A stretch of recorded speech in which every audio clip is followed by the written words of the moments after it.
Good evening, everybody. On behalf of the European Academy for Coptic Heritage, TEACH, I would like to thank you all for attending this symposium on the impact of COVID-19 on the churches in London.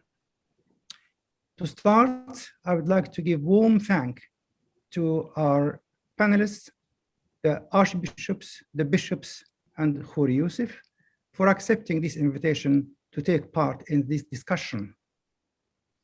Also, I would like to thank all members of TEACH, visitors and students who are attending with us. Not least, I'd like to thank many other visitors. Two of them just came to my attention, Dr. Ralph Norman from Canterbury Christ Church University and Archdeacon Devin Luke Miller from the Parish of London for attending. This symposium is the first of its nature organized by TEACH, and we are hoping to have this as a regular scientific, academic, and ecclesiastical activity between denominations as well as between churches and scientists around the world. I'm not going to conduct the session, but I'm going to hand you to Mr. Labib Mahfouz from America. He's a member in TEACH, and his name is translated the protected intellect, if we take it literally. That's why we appointed him to run this session.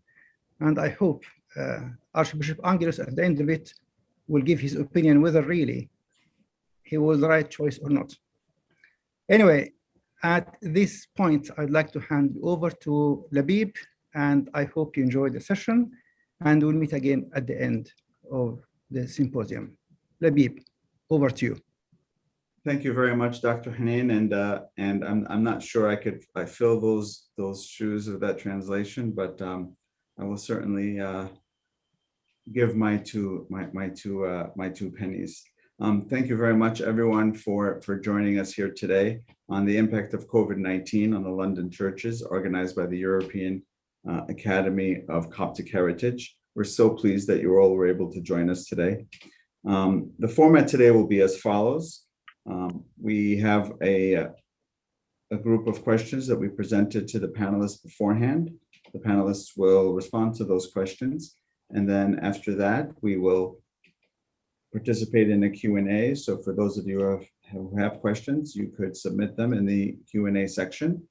And then we will conclude with some closing remarks. We hope to end this symposium in about 90 minutes, so by around 8:30. We're blessed today with leaders of 5 churches in London in alphabetical order of church name. From the Antiochean Church, His Eminence, the Most Reverend Metropolitan Silwan, the Metropolitan of the British Isles in Ireland. From the Armenian Orthodox Church, the Primate of the Armenian Diocese of Great Britain, His Grace Bishop Hovakim. From the Church of England, the Bishop of Kensington, the Right Reverend, His Grace Dr. Graham Tomlin. And from the Coptic Orthodox Church, His Eminence Archbishop Angaelos, the Archbishop of London and Papal Legate of the United Kingdom. And from the Syrian Orthodox Church, Reverend ElKhoury, Dr. Yousif AlBanna, acting as a representative of His Eminence Mar Athanasius Tomlin, the Archbishop of the United Kingdom. Welcome, everybody. If we could begin with Your Eminence, Metropolitan Silwan. During the pandemic, how did the church perceive the pandemic? Was it a disease like any disease? Or was it a curse from God or a sign at the end of the times, or God's anger to his people? Thank you, everyone, for inviting me to this important meeting. Most believers do not consider the source of pandemic to be God or a cause from him, but rather a human act that is a human evil.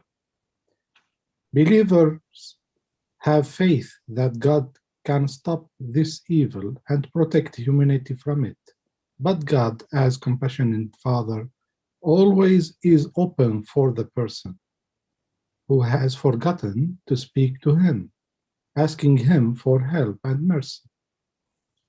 God created us free, and this freedom will be deficient if God intervenes without a person asking him to do so.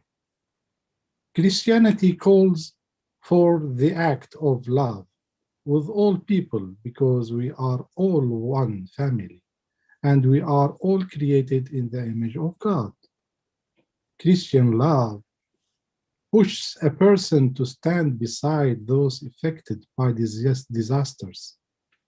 And this act of love leads to a positive change within the person, rather than looking back and thinking God allowed disaster to happen.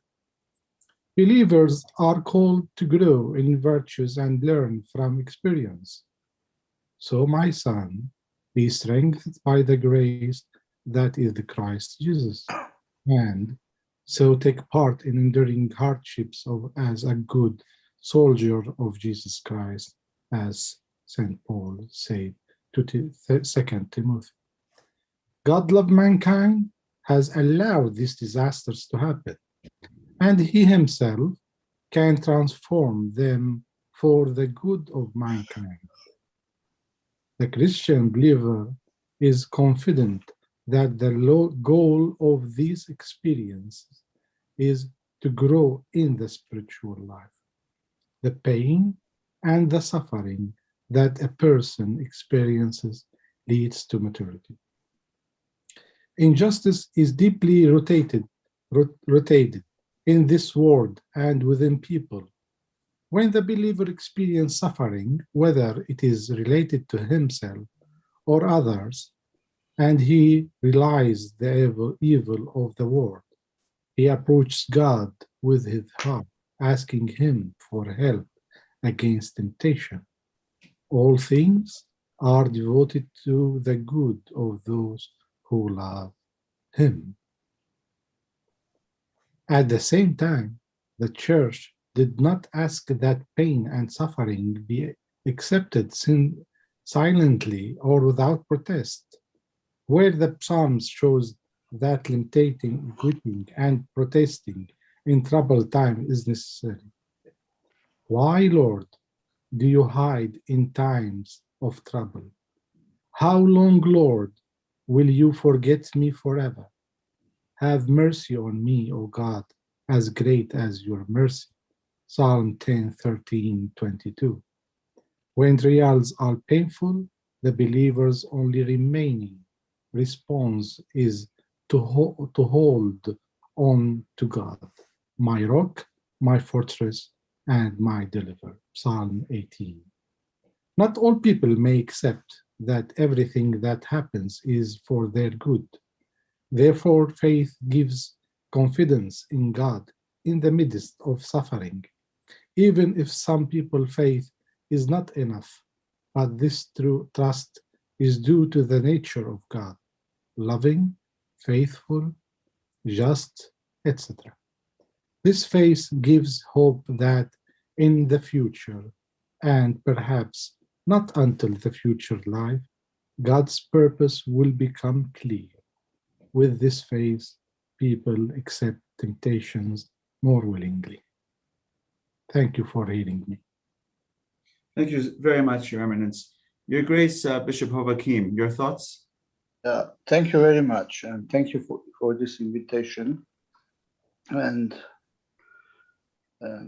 some of our churches, we are in the period of Eastertide, and some churches will celebrate Easter on the 4th of May.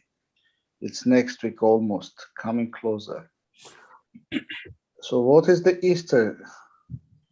When the resurrection of Jesus Christ we are going to celebrate, and this is for healing.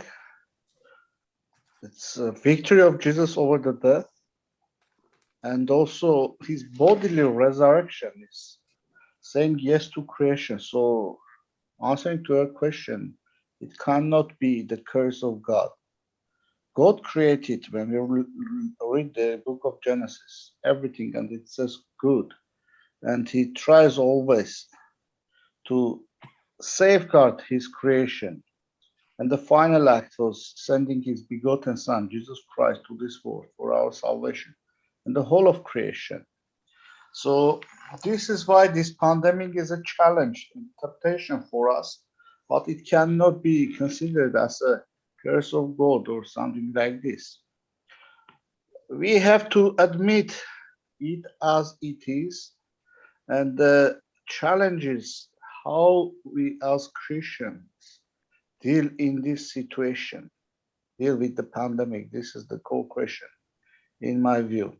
And also there is this ethical dimension that we have to explore now, because when these pandemics are happening, and especially now, we have other problems also now. The most challenging fact is now the pandemic that is troubling the whole of the world. But at the same time, there are other problems like climate change, environmental issues. So all this happening. Why is it happening? This is a question that we have to think a little bit about this and also revisit the ethics. How do we deal with the nature in general and the resources and the creation of God in general? This is, I'm thinking about like this on this question. So I think pandemic is not a curse, but it's a challenge for us to rethink about our behavior and also how we are going to deal with the nature, with the creation and the life we have here when we, all of us, almost, we are under the threat because any person can lose his or her life in this situation. So also this is a question that we have to value what we have, this gift of God as a life, as a person. How am I going to live now in this situation? Because we were living our lives, we had our problems, we had our concerns, but all of a sudden everything we forgot and we concentrated on pandemic because pandemic came and it threatens every single person and in this planet, every human being. No one is exempt from pandemic. So this is, in my understanding, a question. So it questions our,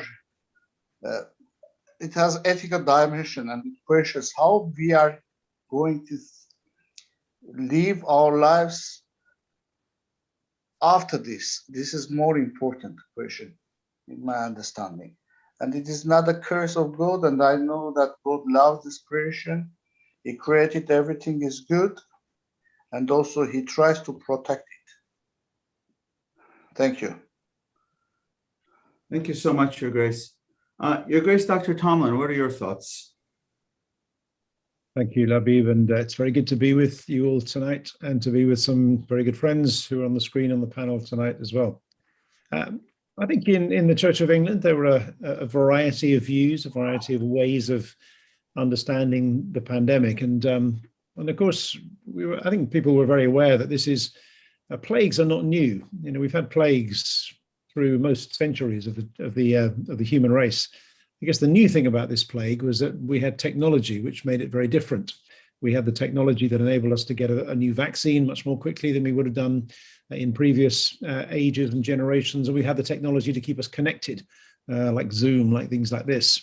If this plague had hit 50 years ago, we would not have had the same facility to be able to connect with one another as we have had this time round. If I can go through one or two of the ways in which people, I think, have seen the pandemic. You asked the question, did people see the pandemic as a judgment of God? And in one sense, I think no one saw it as God deliberately sending this upon us because he was angry with us or anything like that. But I think there is something a little bit more in that word of judgment. And that word of judgment, the Greek word behind it, krisis, if you like, is a crisis. It's a significant moment. The great book of judgment in the New Testament is the book of Revelation, the Apocalypsis, which is revealing things. And there's an element, I think, in which the pandemic has revealed things that were maybe a little bit hidden before. It's surfaced issues that were there already. It's highlighted things that we were maybe dimly aware of, but became very apparent during the time of the pandemic. So, for example, the way in which the pandemic affected the poor much more severely than the rich. If you live in a big house with lots of space and a garden, the pandemic lockdown was relatively comfortable. If you live in a small, crowded flat with no outside space and you have small children and you have them at home and you're trying to homeschool them, that's very, very difficult. It highlighted issues of climate change. There were the stories of people in northern India being able to see the Himalayas for the first time for 50 years because the pollution had disappeared because people weren't driving their cars any longer. We learned something about our need to restrain our desires for the sake of others, not to go out, to hold back. It highlighted issues of disparity of race as well, the way it affected people from minority ethnic backgrounds more than white people in our society. So there's that whole area, that sense of the pandemic revealed things, which links into what Bishop Hovakim was saying about the ethical dimension of it. I think for some people, it was an opportunity to rethink the ways in which we connect with one another. Are there other ways to connect rather than just in person? What possibilities does technology give us in order to connect with our own church communities and our wider communities as well? And for others, I think it was also an opportunity to show something of the love of God through reaching out to local communities, by offering services, by visiting those who are lonely, those who are isolated, maybe extending food bank. I'll say a little bit more about that later on. But it was an opportunity to express something of the love of God in our wider community. So I think those are some of the ways in which people reacted to the pandemic. Thank you so much, Your Grace. Your Eminence, Bishop Angaelos, what are your thoughts on this? Thank you, Labib. It's difficult to say anything that hasn't already been said, except that very early on, I did note some people starting to speak about the wrath of God, and this was punishment. And I was very, very quick to speak to my clergy and say, we can't go down that road, because I don't think it's healthy. First of all, we don't know. And I would jokingly say that if God sent out memos, I didn't get one. So therefore, I don't think any of us had inside information as to what this was about and what God really meant. What we need to do is look at God holistically in his person as creator, but also as savior who came to save us. And so to take this broad brush approach of God punishing the world because he was dismayed with one thing or the other, I think is quite problematic and very wrong theologically. Very early on, I had this one bit of scripture that kept speaking to me, which is from Gospel of St. John chapter 4. And we're all aware of the account where our Lord is in the back of the boat asleep, and they run to him and say, Master, do you not care that we are going to perish? And our Lord arose, spoke, rebuked, calmed, and what we hear after that is that there was a great calm. And I was speaking to both our clergy and servants, and I said, at the height of this anxiety, and then what happened after there was a great calm is then our Lord turned to them and said, oh, you have little faith. So he spoke to them later, took them to task later. But at the time of crisis, it's not the time for it. And I spoke to our clergy and our servants, said, in the midst of this anxiety and uncertainty and fear and illness, is not the time to say to people, this is the wrath of God, this is the anger of God, this is the judgment of God. You calm the waves first. You calm the sea. You settle the winds and the storm. And after that, we'll have lots of time to speak about why we think this is or is not, whatever it is to do with God.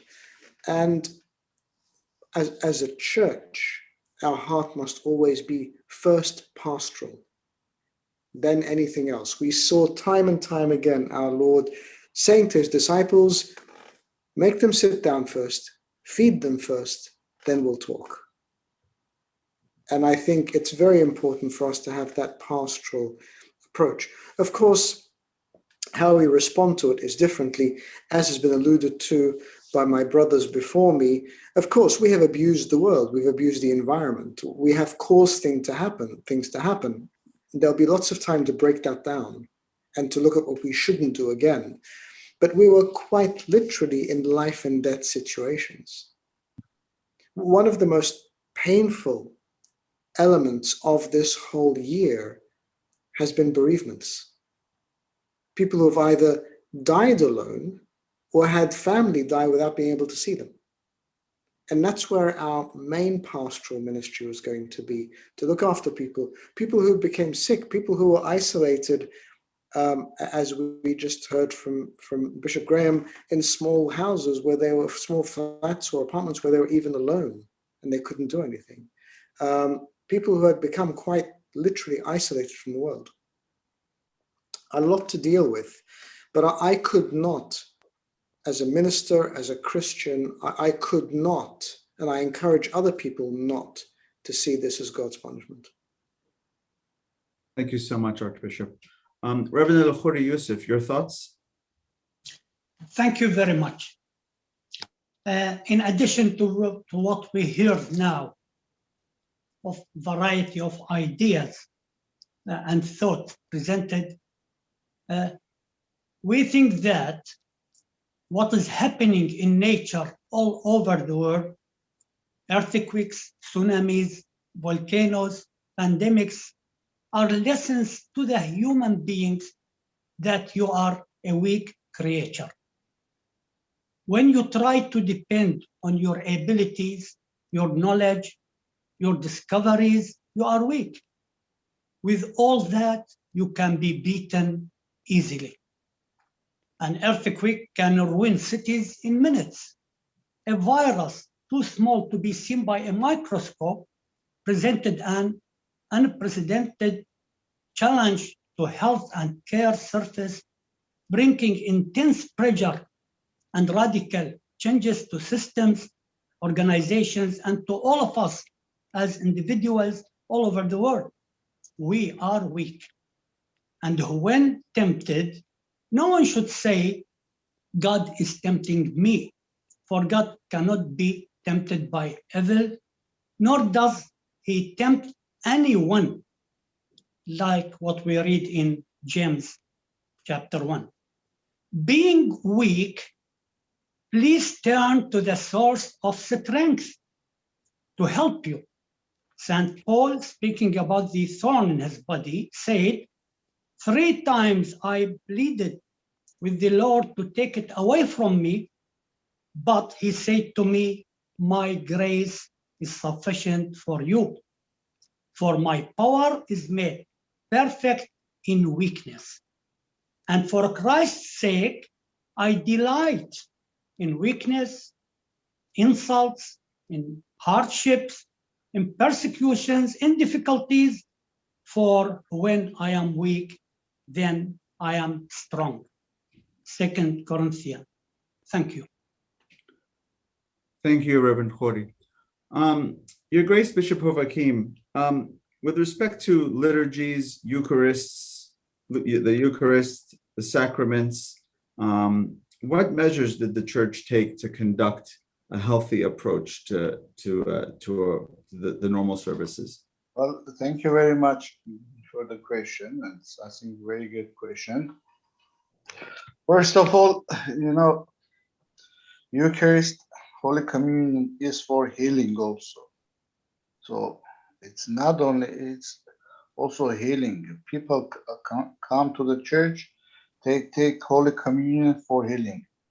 So prayer services, Holy Communion, and first during the lockdown, we closed the churches as it was demanded by law.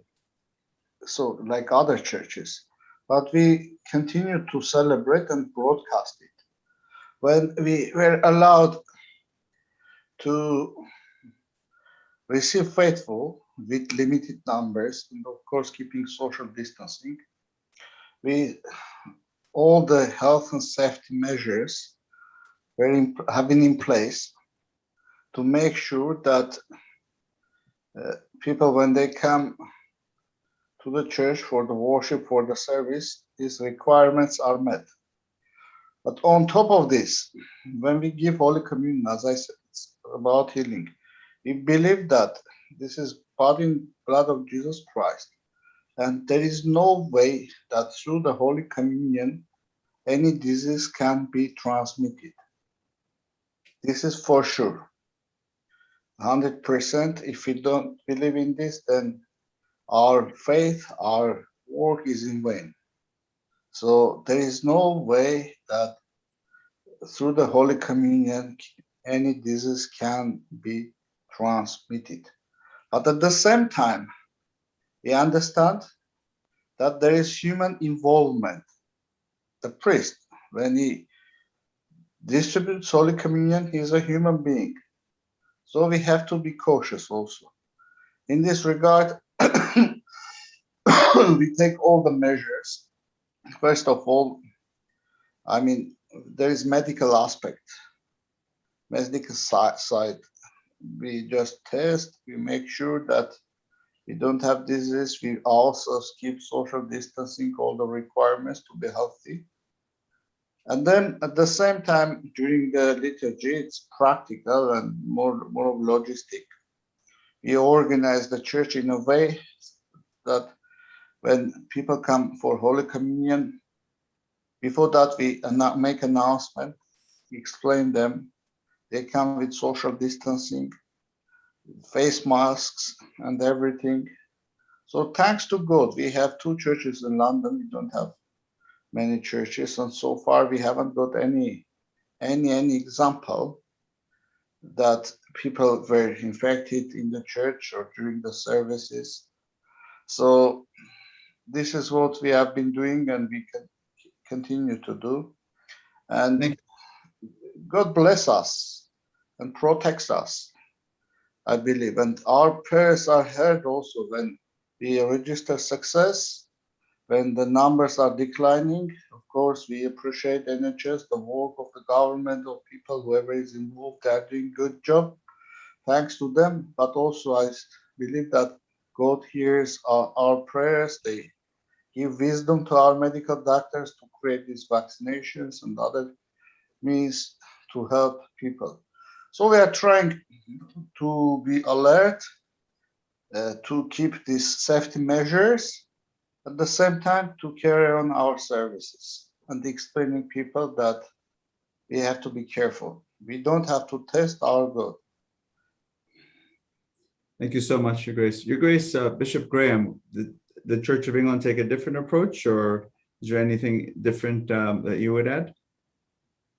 Well, some very similar themes. I guess during the first lockdown, I think as we all did, as the government told us that we needed to close our churches, that's effectively what happened. And I think we had something of a debate within the Church of England. There were some who felt that that the worship of God is so important that we should continue that whatever happens, and that we should have enabled clergy to keep going into their service, into their churches, to celebrate the Eucharist, to offer worship in that way.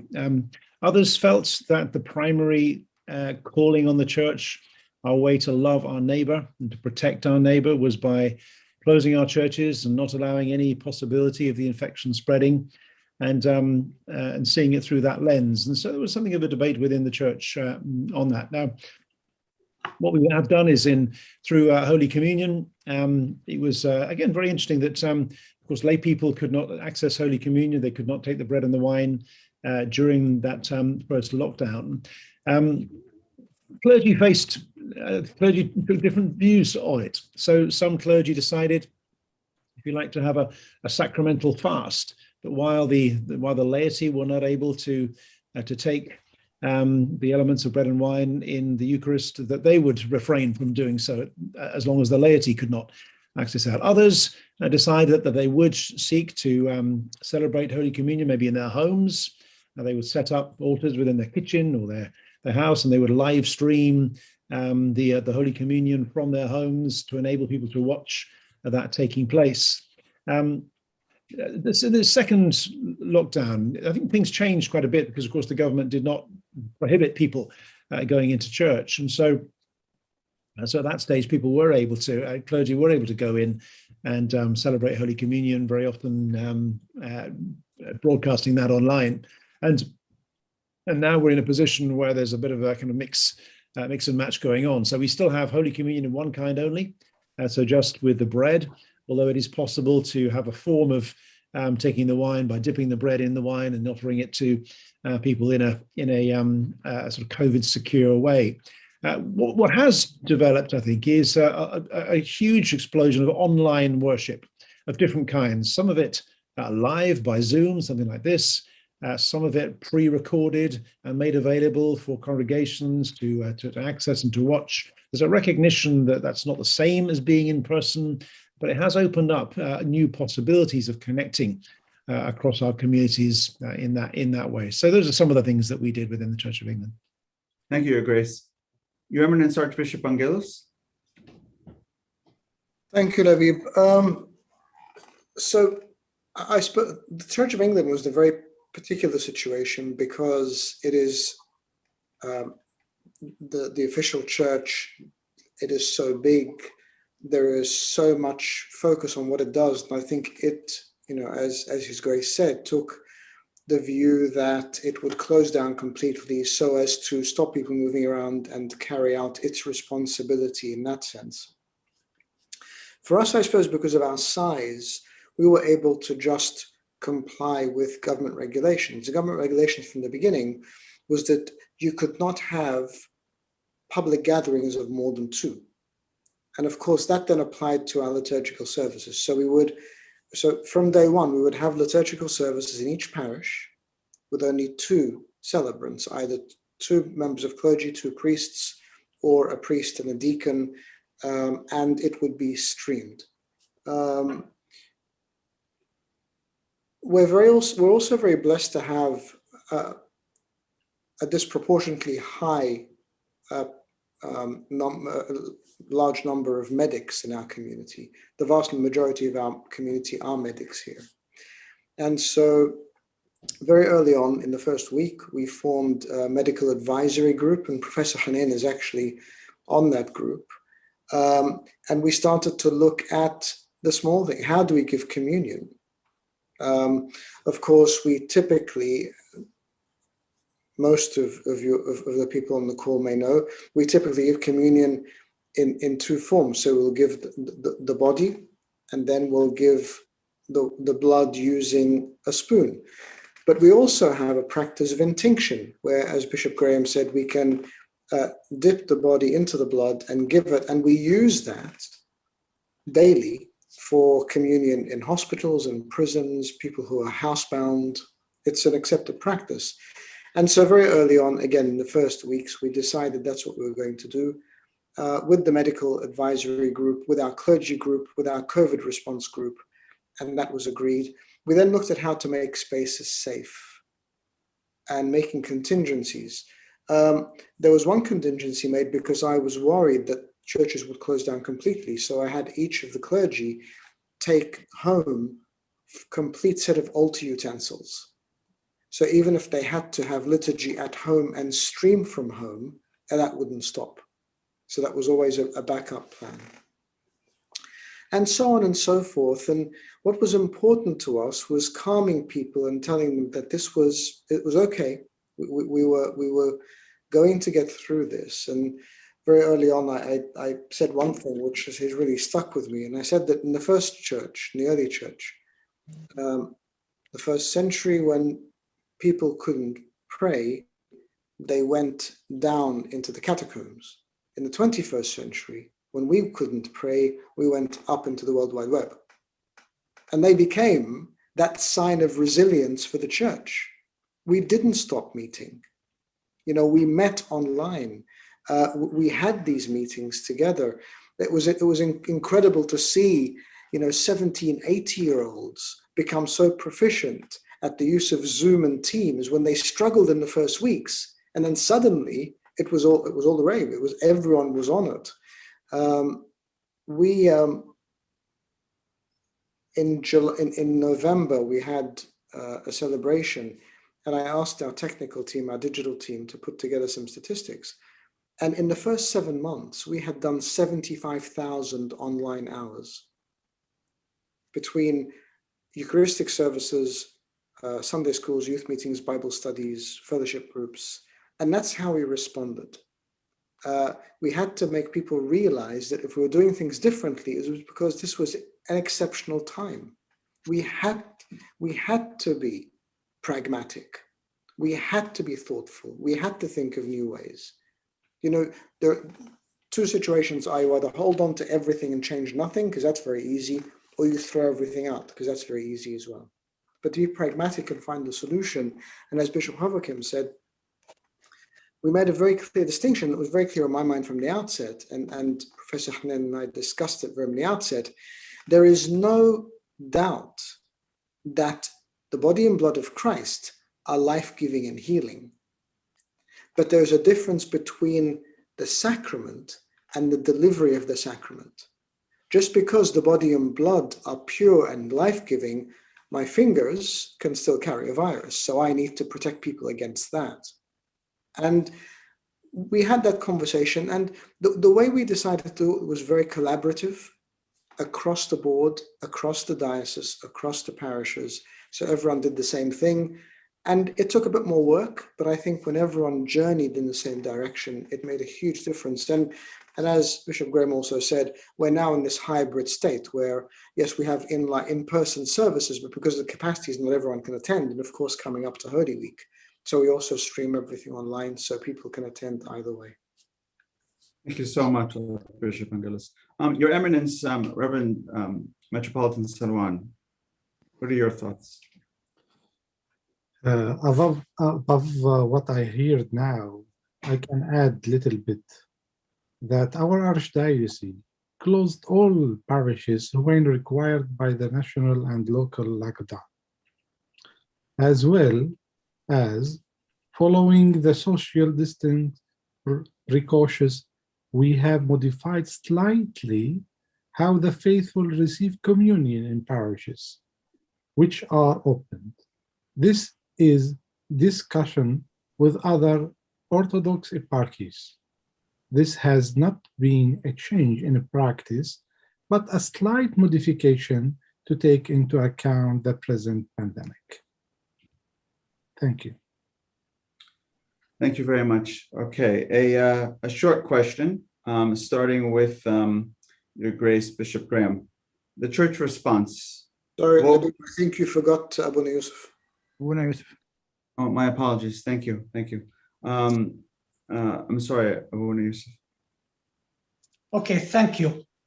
We follow in our church the advices of our respective national and medical authorities who are working to contain the virus with a limited access to church building for liturgical activities with the necessary hygienic and social distances and other precautions.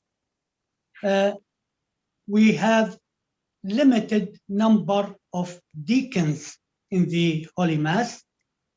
The priest serving the Holy Mass twice washes his hands during the Mass using a hand sanitizing gel.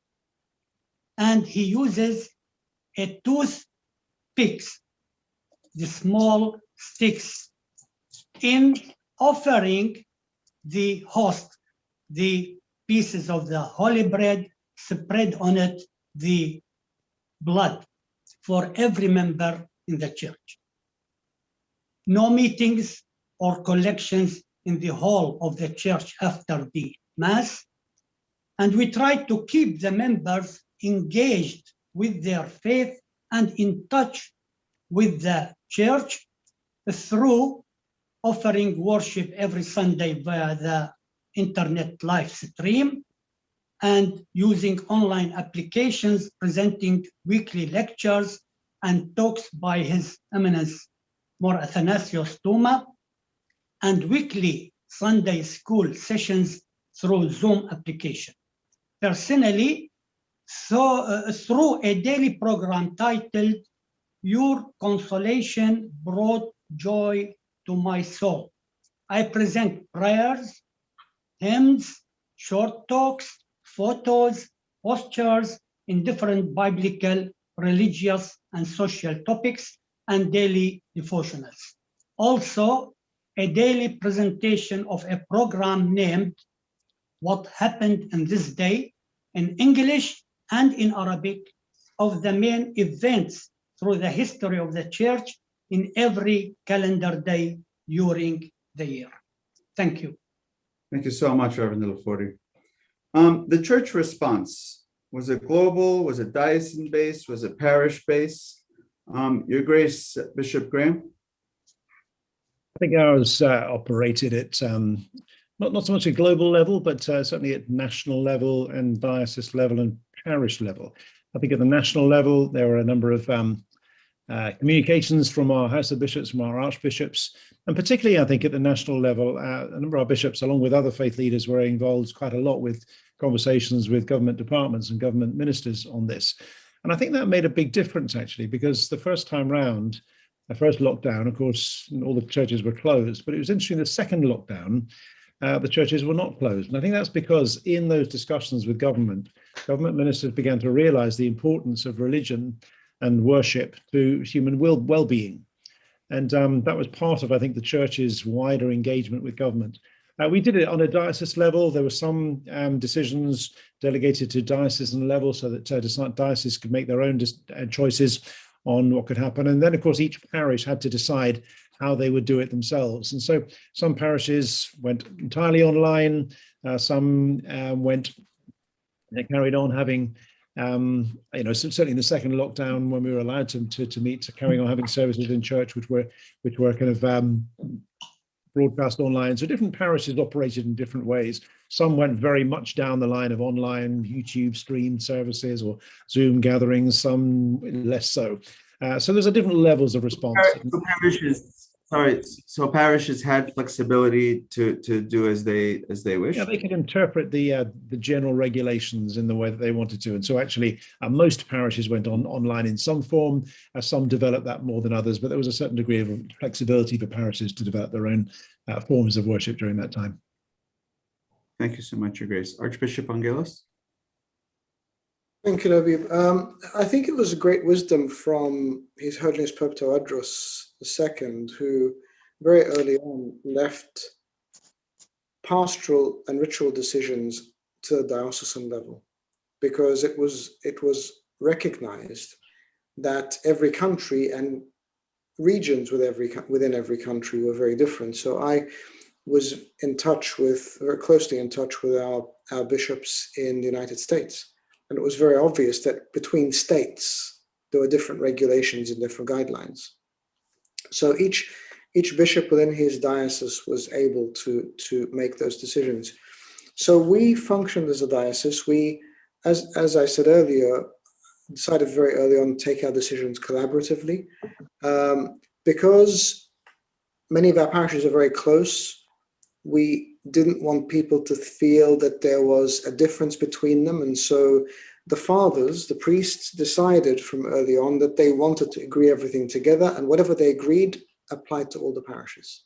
And so we did that for uniformity, even to the extent of not wanting there to be a discrepancy between smaller and larger parishes. So even when we did our streaming, we put together a very good digital team that worked across the diocese to make sure that with the streaming, the smallest parish looked exactly the same as the largest one in terms of the aesthetics of the broadcast and the professionals of the broadcast, for two reasons. First of all, I didn't want people to feel demoralized by feeling they couldn't do as well as anyone else. But at the same time, I didn't want to turn around to their clergy or the church councils and say, why aren't you doing what they're doing for us? And that, there was already a sense of anxiety and heightened tension. And I think that approach really helped. So it was globally, it was left to the diocese, but within our diocese, we decided to do everything collaboratively across the board. Thank you so much, Your Eminence. Reverend Khoury Yousif. Actually, in UK, we are only one diocese, and it is one parish. We are a short and a small community here in UK. So our decisions regarding what happened with the pandemic of Corona, we take it in relation to what is happening in the country, in UK. Right. But we have relations and changing informations with other churches and with other dioceses elsewhere outside UK, but the decisions are that what fit this country and our people in this country as one diocese. Thank you. Understood, understood. Your Eminence, Metropolitan Silwan. My answer is the same. Our Church of Antioch has had a response to the pandemic in broad terms, but the specifics have been given for each archdiocese to implement depending on the regulation in each country and the specific needs of the faithful. So the same, all we have the same. Thank you. Thank you. Your Grace, Bishop Hovakim, I know you had a question as well from the prior Oh, I response. think later I will answer. Just, it's the same. My answer is the same. And our response was both globally, on diocesan level and parish level. So, but also I have to here mention that we develop a good relationship or exchange of information between ourselves. Here, people, we are sitting here, and always we would contact each other, especially Archbishop Angaelos. He had more information and we exchange ideas, how to work together, learning from each other. It helped a lot, actually, especially at the beginning of the pandemic when we didn't know how to deal with the situation, especially when it came to Eucharistic service and so on. But little by little, we learned, and then we started to manage it, and also learn how to work with use online resources, online churches. So I would like to thank also His Eminence Angaelos, who actually helped all of us during this period, sharing vital information with us and being also linked, and also our friends from Anglican Church, Bishop Graham and other bishops. We asked questions because they worked with government, they provided us information. So we, in these situations, somehow we became even closer. We came even a step closer as a church, sister churches, and started to collaborate, work together better. That is definitely one of the positives on the back of this this pandemic. Your Eminence, Archbishop Angaelos, what lessons have you learned and has the community learned where you would implement new policies going forward, maybe successful formats and meetings that you've had where you'll continue to have meetings in that format, better turnout, better participation? It's pretty open on how to interpret this. What are your thoughts there? Thank you, David. The first thing I learned, and I think was confirmed to me, was that if you take people along on the journey with you, if you keep people informed, then they are happy to go on that journey. And even if they don't agree entirely, then they're willing to compromise, especially when it's such uncharted waters that no one really knew. There were no answers. There were no right and wrong answers. You know, there were ways of doing things to the best of our ability. And I developed the greatest respect for people who would say, I don't know. Because many times we didn't know, but we were doing the best we could. So I think we learned that. I think we also learned the incredible importance of collaboration, whether it was us within the diocese, within the church, with other dioceses around the world, but also ecumenically. So we had relatively regular meetings with government, where we would sometimes meet as church leaders and say, what do we need to achieve here? What message do we want to give them? How can we help them? And we went in collaboratively, not in a combative way, but saying, we want to help. You actually don't need to regulate us, because our first priority is the safeguarding of our people. So we want them to be safe. So just tell us how we can help you. And I think, as Bishop Graham, said, people at that leadership level started to see two things. First of all, that the churches, and particularly, of course, places of worship generally, but the churches in particularly were responsible. And they wanted to do the right thing, not because they were regulated, but because they wanted to keep people safe. And secondly, it was the strength and significance and impact of faith and religion. And they realized that these communities that were often seen to be liabilities were actually a great asset because of the legitimacy that religious leadership had.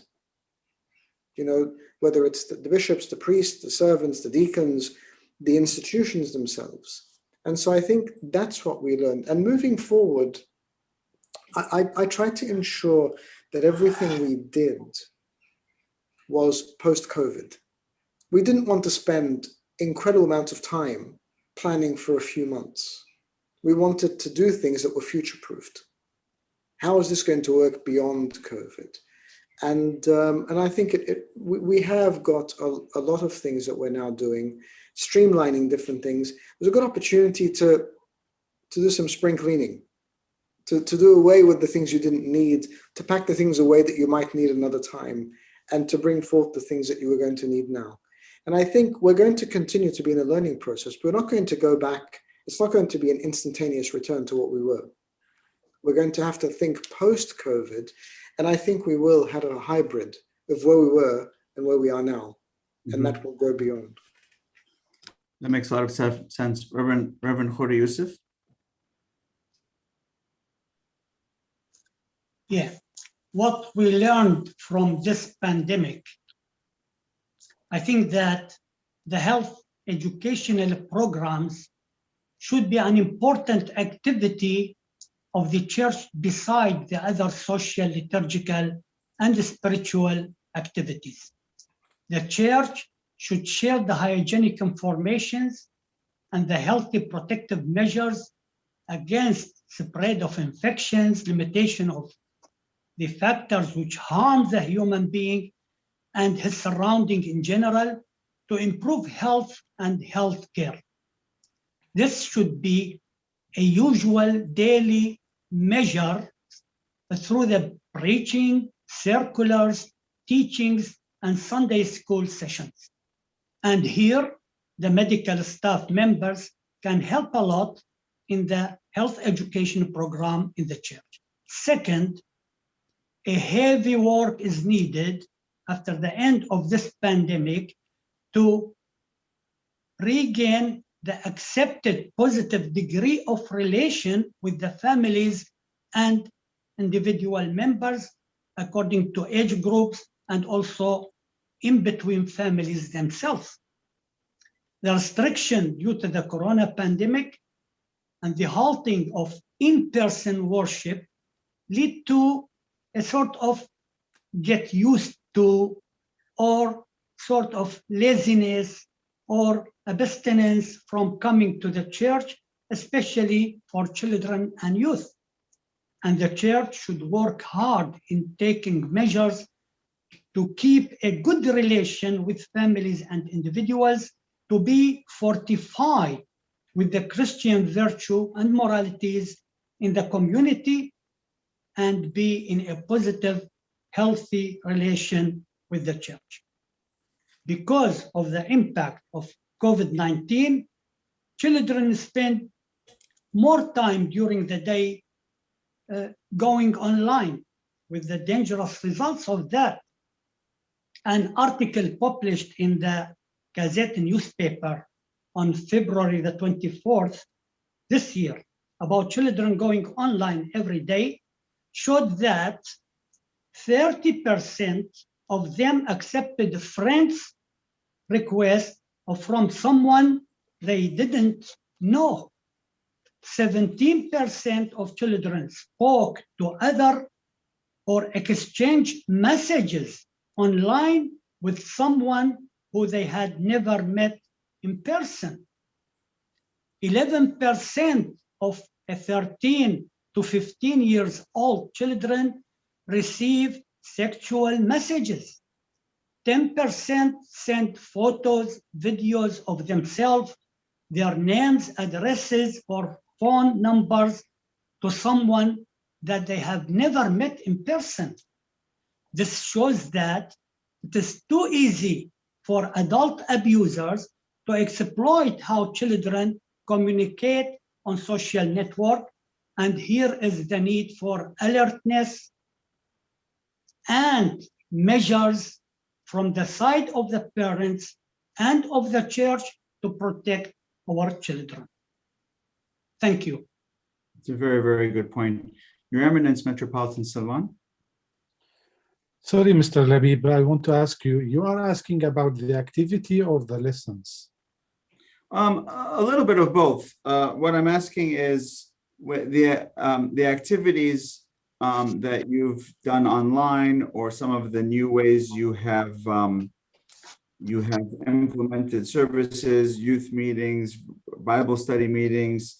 So I'm combining two questions into one. And what lessons have you learned with respect to the service, and what you'll be implementing? That you say these are very good ideas. Let's move forward with them. Thank you, Labib. On one level, greatly, services look different from how they were, and there is a nervousness to how we act when together with other faithful. But this is a superficial response. We are still ministering to the faithful and serving the divine liturgy. We are still praying for the world and working out our salvation. In a more in-depth analysis, faith has actually been strengthened. Instead of being reliant on corporate services to maintain faithfulness, the faithful have had to manifest their faith through prayer, services, and in the home, study of the Bible, and the teaching of the Orthodox Church. It may be that the quantity of faithful may have fallen, yet the quality of the faith has increased. For the lessons, this crisis has shown that the faithful need to be encouraged to be faithful from Monday to Saturday, as well as Sunday. We need to give more of them the faith fully, so that they may maintain it in their lives and grow in spiritual life. This is the main lesson. Thank you so much.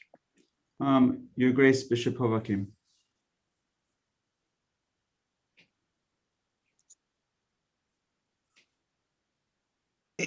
Sorry.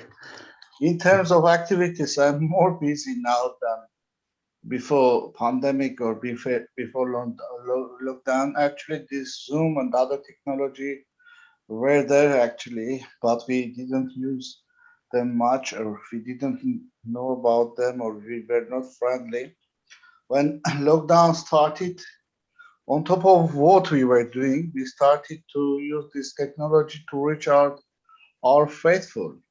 Now I will apologize shortly after speaking and leave you, because our Zoom church is meeting, and this is a church of our seniors, and they wait every Friday evening 8 o'clock sharp to start these prayer services. This is one example, and this is online services that they started to do online meetings. And also the advantage of this is that we are using transcontinental meetings, organizing like our people from like you now, sitting from America and talking here to UK, we have the same example, and with diocese we share resources, materials, even lectures and so on, try to organize everything for our faithful, so to keep them united. And we have to understand that it is not easy for the people, even for us, to live in this self-isolation, separated, in lockdown situation. There are a lot of mental problems, mental issues are coming. So it was a challenge through these activities to attend the needs of the people, to do a lot of pastoral work, actually. So a lot of activities we have been doing, like other churches. I'm not going to say it now, but one thing also on pastoral level during this COVID-19, when people were dying, because we had some cases, unfortunately, we lost our members, like others, loved ones, and you need to go to comfort these people, and especially also, for the priests, clergymen, it was even difficult situation, because we had to both to cope with this new situation, do our activities online, but at the same time, we had to do on the ground and visit cemeteries, to do funerals, to attend the needs of other people. And in this situation, like Saidna Angaelos mentioned, the church proved again to be a vital institution in the life of the people, because we also started to help those people who are alone, not independent, didn't have anyone to attend, to even buy goods for them, buy essentials for them. So the church organized and was a center of the community, other organizations, especially for diaspora, and for those communities who are diaspora communities, actually. So bring all of them together to organize this work, helping people in need, attending their needs, providing psychological help, comforting them. A lot, actually, we learned during this pandemic. So, and also for us Armenians, it was a bit particular situation, because during this pandemic, the war happened in Armenia, Azerbaijan, Turkey, using Islamic militants. They attacked on Nagorno-Karabakh, and we had back at home 5,000 dead soldiers and about maybe 10,000 and more wounded soldiers. And we have a lot of problems. They captured a lot of land. They used drone warfare against us. Even it's not during the pandemic, when the world is occupied with pandemic, with this problem, they attacked on us.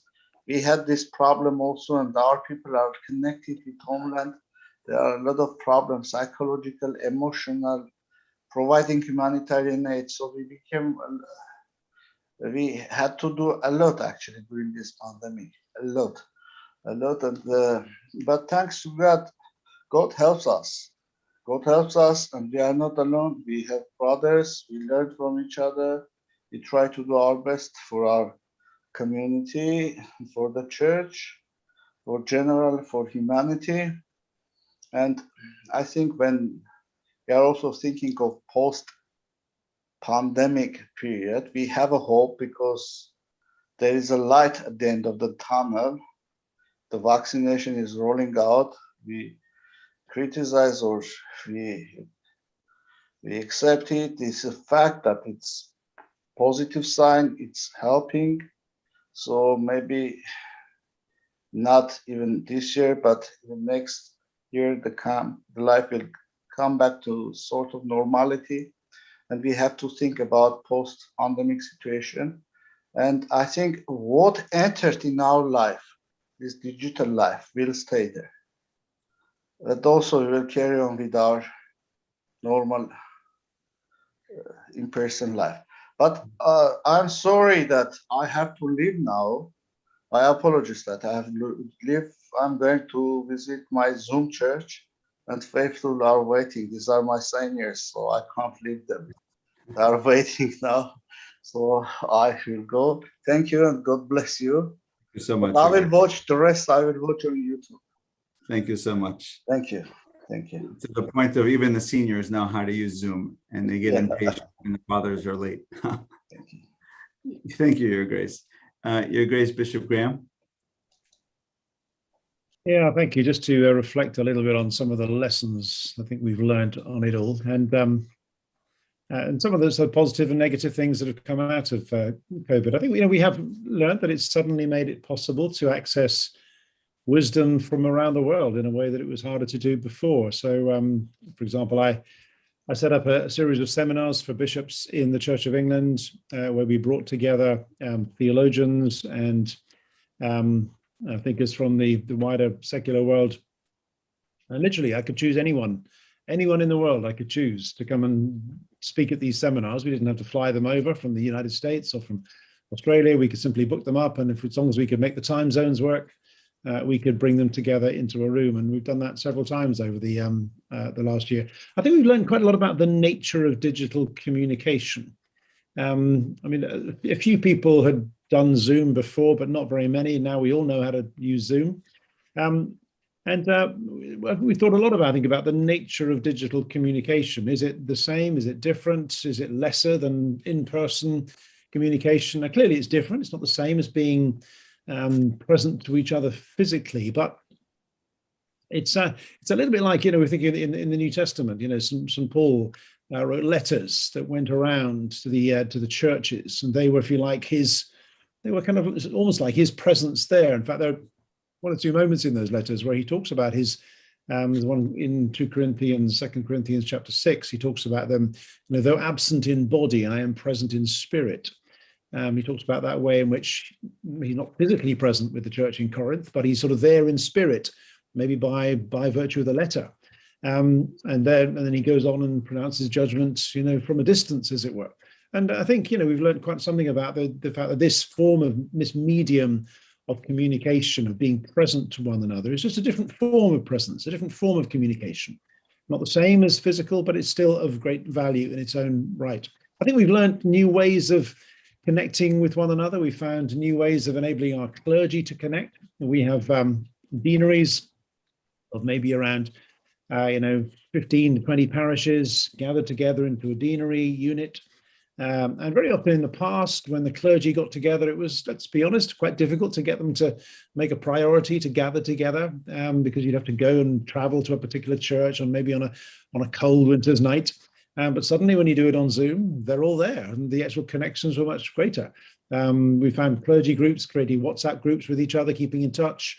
And they did that in the early days of the pandemic, and those WhatsApp groups have continued. I think something else we would probably do differently next time round, I think, would be to pace ourselves a bit.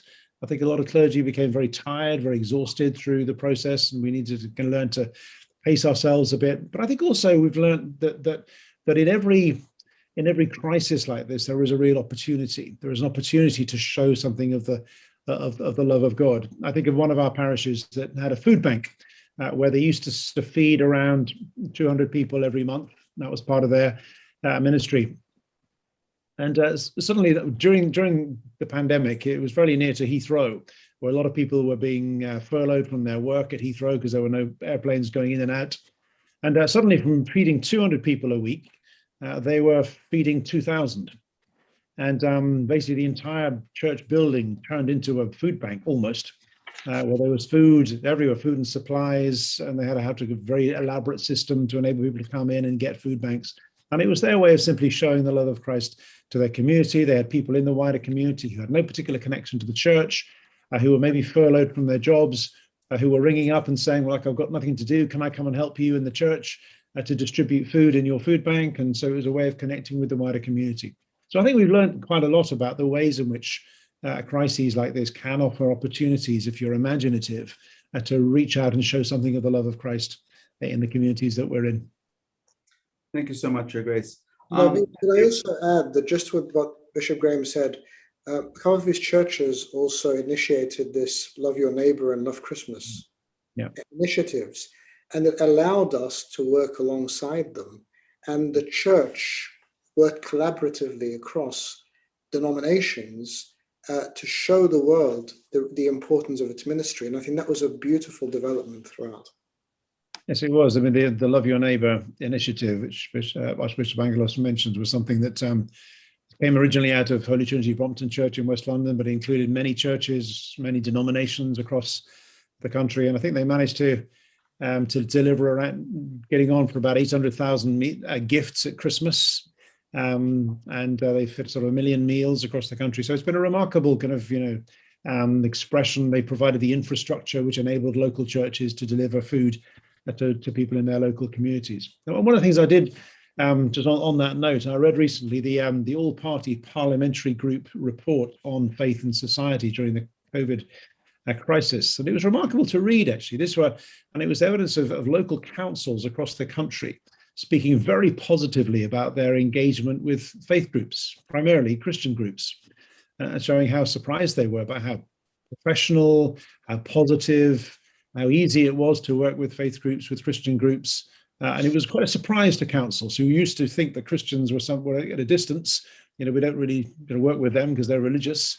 But actually finding Christian groups were really, really very good at this. They had connections into the local communities. And there's a very positive message coming out from local councils saying the churches have really stepped up and done a magnificent job in serving their communities and for other faith groups as well during the pandemic. That's definitely a positive side. I wanted to open up the Q&A. Mina, I believe, is monitoring that. Mina, do we have any questions? Thank you, Labib. We've got one question. It's mainly to all their graces, and it's mainly directed to what's the status of all the youth at the present time, and what are their aspirations for the future in their activities in the daily lives. Perhaps we could start with Your Eminence, Archbishop Angaelos, on that question. Sorry, could you repeat the question again? So the question, Your Eminence, is what's the status of all the youth in the present time in our daily living in our diocese? The present time, what's their aspiration for the future? Perhaps COVID has affected their thoughts on the church and on their own personal development. I think we've seen two reactions. Some of the young people who have come much closer and become much more creative and wanted to have a practical missional approach. We've created what we've called the PRGs, the parish response groups. They go out and they help people, as with many parishes across all denominations. They stepped up, they wanted to do things, and I think it will lead them into a greater life of ministry later. Some have probably stepped back a little bit because they didn't relate, or they couldn't relate, or they were distracted by other things. Others, surprisingly, found greater solace in the private worship at home because they didn't want to be within larger groups, and so they enjoyed it more. So I think it did affect people very differently. The one thing we're going to have to deal with is post-COVID, how do we bring everyone back into the church? And I know it sounds simple, but it's not. And so we're already working with a group now on the post-COVID church and what that looks like. How do we re-engage people, especially young people whose lives have moved on and who have probably created new systems and new processes in their lives? It's going to be a challenge, but I know if the church remains, I've always said the church has to be responsive, reactive, and prophetic. And if we're able to do those three things, we'll continue to support people and give them what only we can give them, which is walk alongside them for their spiritual life. And then, of course, then they have their own lives that they need to live. Do any of the other panelists have any thoughts on this? Reverend ElKhoury? Yeah. Actually, a study done in USA showed that 17% of youth who were not believing in God or not with the church, after the pandemic, they have a good faith and believe in God. And the 3% on the other side, they start not believing in God. What I did, I asked many youth and families in our church to write about the impact of Corona on their faith, on their life. And I have a very nice 2 letters, interesting, I will show. One family wrote saying that despite of all the negative circumstances, the pandemic had an important positive impact on us in relation to the church. It has increased our faith and belief in our Lord Jesus Christ and had made us much closer and attached to our Christianity. We felt that our Lord and the Holy Spirit are with us all the time. The house has become a small church, as every Sunday the whole family gather, and to let you know, the family formed of 3 doctors and 1 medical student. All the family gathers together during the Mass to hear the prayers on the Facebook, and they share the events of the Mass as they do when they are in the church, watching online the religious lessons, meetings delivered by the Archbishop, and having more time to follow and read and watch the useful and knowledgeable posts and videos on the social media delivered by ElKhoury Yousif. They have also more time to spend in reading the Holy Bible and its explanation using some Bible applications, and have an increased daily prayers by praying to those who have been affected or lost their life because of the pandemic. The other letter was from a family couple in their 40s who caught the COVID-19 illness and suffered a lot, admitted to hospital and was in a critical state for a few days. After they recovered, they wrote saying, during the illness, we were very anxious because of the gloomy results which we have in mind to those infected with COVID-19 as announced daily through the news and the newspapers and from the medical staff around us. We believe that we'll die definitely and leave our children orphans. Accordingly, and for a while, our belief in God was shaken by evil thoughts. Where is God? Why God is not helping us? Why he has ignored us? But in that mess, we realized that the crumble during the disaster lead to despair and hopelessness, while the patience and the acceptance of the will of God lead to joyful result. As St. Paul said, and we know that in all things, God works for the good of those who love him, who have been called according to his purpose.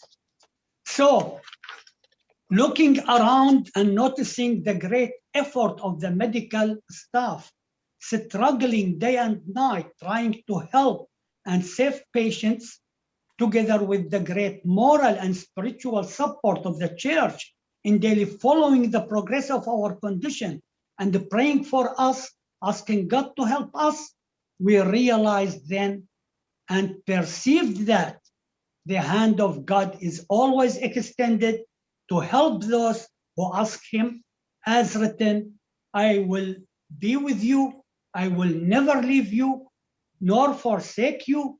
Be strong and courageous, and surely I am with you always to the very end of the age. Thank you. This is a great lesson for our youth to know. Mina is telling me that there's quite a few questions, and we have about 10 minutes. So may I suggest that we will take all these questions, we will circulate them to the panel, and then put the responses, and perhaps Dr. Hanan, we could post them on our website, so that way people's questions could be answered. In our last 10 minutes, if maybe some concluding comments from each of you, we could start with Your Grace Bishop Graham. Well, just a 1 or 2 minute conclusion as to your thoughts, the struggles for the future, and bringing people back to church. People are getting used to not going to church every week, and then we can conclude from there. Yes, I think there's a real moment of opportunity coming up. I think as the pandemic recedes, as people are vaccinated, I think there's a real opportunity for us to regather both our people and also our wider communities, and spotting that moment. But I think whatever happens, this will have changed the church in ways that it won't be the same as it was before. And I think it has opened up a whole new way of connecting, which I hope will make the church stronger. Now, of course, there's the fear that, as you say, some people will have got out of the habit of going to church and may not come back, but other people have connected in new ways. I was hearing recently the Archbishop of Canterbury talking about Canterbury Cathedral. And in Canterbury Cathedral, they say morning prayer every day. And normally when you go there, there are maybe 10 or a dozen people in a small chapel saying morning prayer. Since the pandemic, they have put morning prayer online, and they get 10,000 people joining morning prayer pretty well every day. You would not fit 10,000 people into Canterbury Cathedral, even though it's a very large building. And that is opening up a whole new way of praying, of connecting people together. And I think one of the challenges for us going forward is to work out how to both reconnect and meet in person, but also make the most of these opportunities that have come about through the online connection that we've learned how to do. That's very inspiring. Your Eminence, Metropolitan Silwan. I want to share with you, once a young man told me that now I understand that the meaning of the church is not